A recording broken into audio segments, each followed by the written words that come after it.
My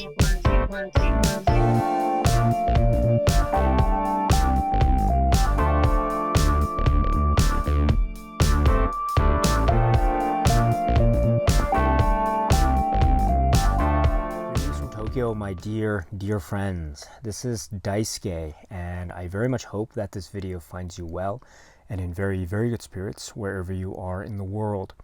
And today, if you don't mind, I'd like to continue on with our journey, our exploration, our discussions of 1970s disaster movies.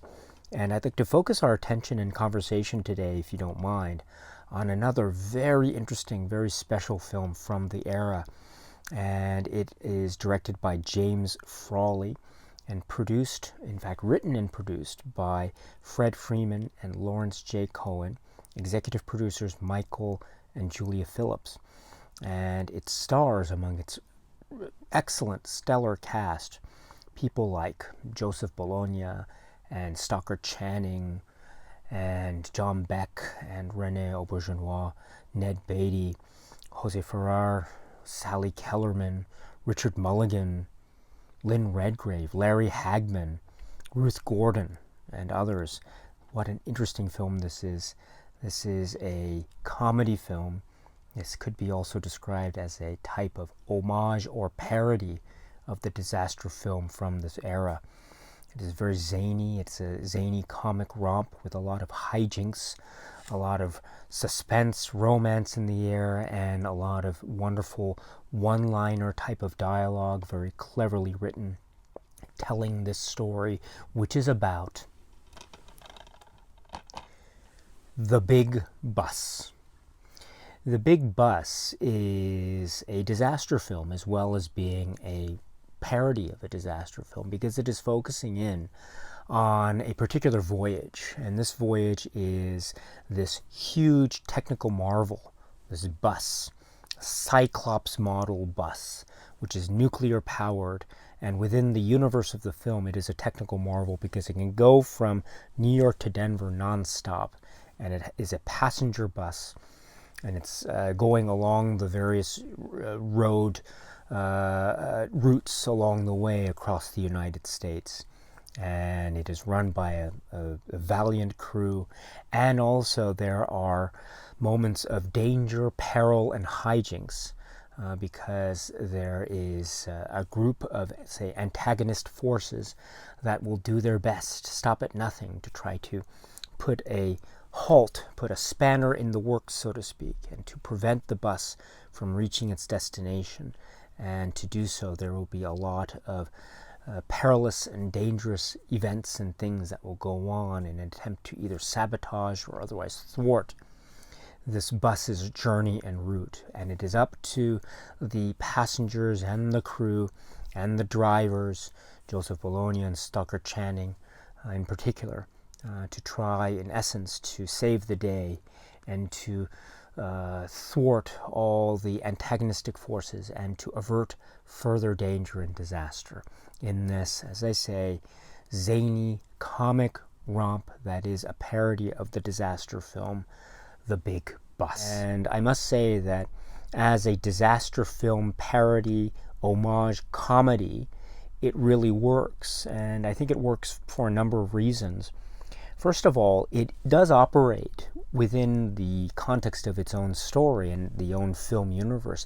It does operate as a type or example of the disaster film, that's for sure, in that it does have those traits or hallmarks, such as the all-star cast that is the ensemble that is portraying all these various characters from different parts or different walks of life, as it were, and they are converging, or intersecting, or coming together in this one enclosed setting. And it is that setting that also forms the basis of the disaster or series or sets of disasters that will confront the entire situation as the film is progressing through its running time. So I think in that way, this is very much a disaster film. But it is, of course, presenting those themes and those treatments in a very funny way, in a very tongue-in-cheek sort of way.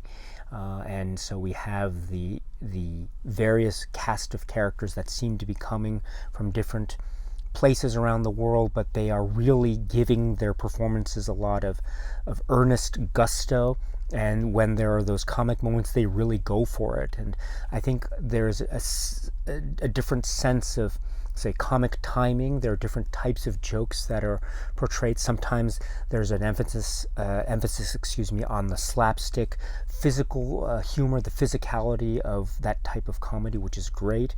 And then there are also these moments of dialogue humor that are really delivered very well and very sharply and cleanly. And there's a lot of these types of jokes, and there's a kind of range, if you will, between this so-called lowbrow humor and highbrow humor, so to speak. But I like that balance, because lowbrow humor is entertaining to me and highbrow humor is entertaining to me. And in fact, all humor is potentially very entertaining. And I think the jokes here are very plentiful and many. And so even for you, if you watch this film, if some of the jokes might fall a little bit flat, there will always be, or potentially be, a lot of other jokes that will pick up the pace for you and hopefully provide many potential sources of entertainment as you watch this film, The Big Bus. So this is my way of trying to really suggest that there is a lot of stuff packed in here that will hopefully give enough variety to entertain as many people as possible. It is also a very kind of zany, ludicrous film, and I mean that very positively and complimentary. I love the sense of the zany and almost the absurd and surreal, as well as the directly comic and slapstick. I love this interesting, almost wonderfully confusing mix of these types of tones. There's a sense of deadly seriousness, but then you realize that it's all a joke. And then it's multi-layered in terms of its presentation of humor. So I really love that. And it's helped, too, by the fact that the performers, the actors, are taking this very seriously, and they are giving their all in terms of the delivery of the final punchline. So that's very helpful. And also how should I put it? The story itself is like a cartoon, in that there is just so much stuff going on, and there's so many almost absurd, outrageous aspects that come in seemingly out of nowhere, out of randomly. That's part of the fun. That's part of the great sense of the comic timing gimmick, or gimmicks, that are the comic package of this film, The Big Bus, because there is just so much stuff and just almost random elements that are wonderful because they're random and because they just build upon each other. There is also this idea of a caper film, or maybe a little bit of the maybe spy film. I know it's not really a spy film, but it could also be said to be, in a sense, a type of spy film or spy spoof film. And there's also the road trip film sense. There's a buddy film sensibility about this. There's also a romance aspect about this. And it's all done earnestly and also done for laughs. And I like that balance and blend, because it means that we are getting a film where, as I was indicating earlier, it really feels like all the performers are really giving it their all, and they're earnest, and they are treating the film with as much seriousness and respect that they can give. And at the same time, it's all for the ultimate purpose of making the viewers laugh and making the viewers smile and entertaining. And I think it does that very, very well. And once again, if we step back, we realize this is a spoof of disaster films. It's a parody, it's an homage, and it is also itself a type of disaster film for the reasons that I was trying to indicate. And we have all levels: the driver, the crew, the passengers, the accidents that happen to the passengers, the antagonistic forces that are external, that come from, that are just themselves very funny and absurd and just almost super villain type of things going on, as well as the control room and the technicians and the engineers and people's pasts and their relationships and romance and family relationships and many other aspects that are being made fun of in a fun, tongue-in-cheek and clever way. Many avenues of entertainment and many possibilities of entertainment in this film, I would suggest.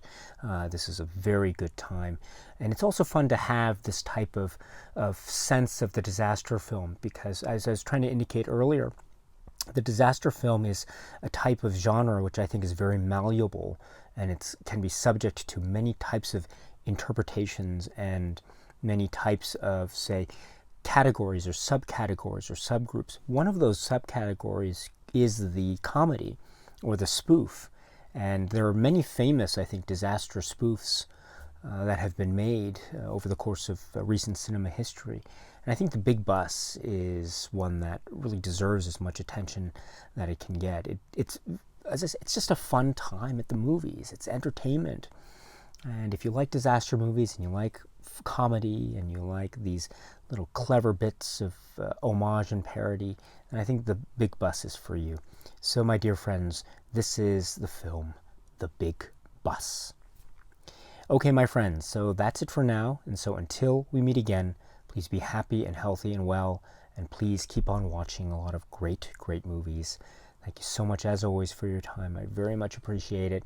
Stay strong, stay safe, and cheers.